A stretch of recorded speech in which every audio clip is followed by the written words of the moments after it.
Mes chers compatriotes, chers habitants du département de Bambey, je m'adresse à vous aujourd'hui avec gravité. Le Conseil des ministres du 29 juillet 2026 a rendu public un constat préoccupant. Selon les résultats du cadre harmonisé d'analyse de la sécurité alimentaire, le département de Bambey figure désormais parmi les territoires confrontés à une insécurité alimentaire sévère. Lorsque j'ai appris cette nouvelle, j'ai ressenti une profonde tristesse.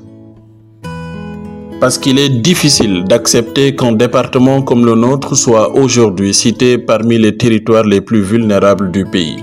Pourtant, Bambey n'est pas un territoire démuni, bien au contraire.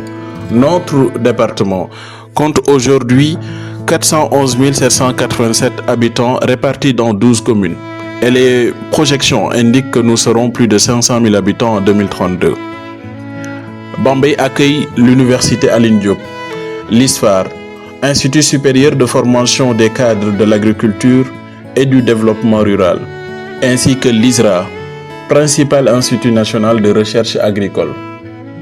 Ces institutions constituent un patrimoine scientifique exceptionnel et un formidable levier pour l'innovation, la modernisation de notre agriculture et le développement de notre territoire. Dès lors, une question s'impose. Comment un territoire disposant d'autant de ressources peut-il être confronté à l'insécurité alimentaire? Ce paradoxe révèle une réalité essentielle. Les ressources à elles seules ne créent pas le développement. Elles doivent être accompagnées d'une vision stratégique, d'investissement, d'une gouvernance efficace et d'une coopération entre tous les acteurs du territoire. L'insécurité alimentaire n'est d'ailleurs que le symptôme de défis plus larges. Cette réalité se traduit chaque jour dans le quotidien des populations bambéoises. Trop de familles peinent encore à accéder à une eau potable de qualité. L'électricité reste insuffisante dans plusieurs localités. Nos routes, nos écoles, nos structures de santé ne progressent pas au même rythme que les besoins d'une population en forte croissance. Et surtout, trop de jeunes continuent de chercher des opportunités d'emploi qu'ils ne trouvent pas sur leur propre territoire. Ces difficultés sont réelles, mais elles ne doivent pas conduire à la résignation. Au contraire, elles doivent nous amener à mieux valoriser nos ressources, à moderniser notre agriculture, à développer la transformation agroalimentaire et à créer davantage d'opportunités économiques pour notre jeunesse. Dans cette dynamique, la coopération entre nos 12 communes est essentielle.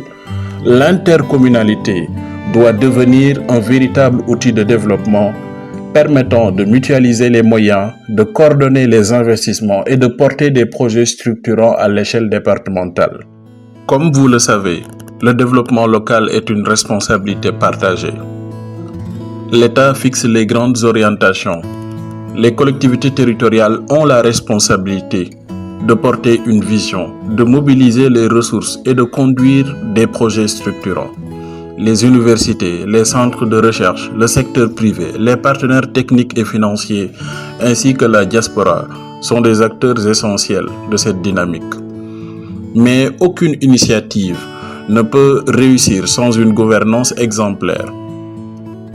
Le développement exige des élus conscients des enjeux, porteurs d'une vision de long terme, capables de fédérer les énergies, de mobiliser les financements et de transformer les potentialités du territoire en résultats concrets pour les populations.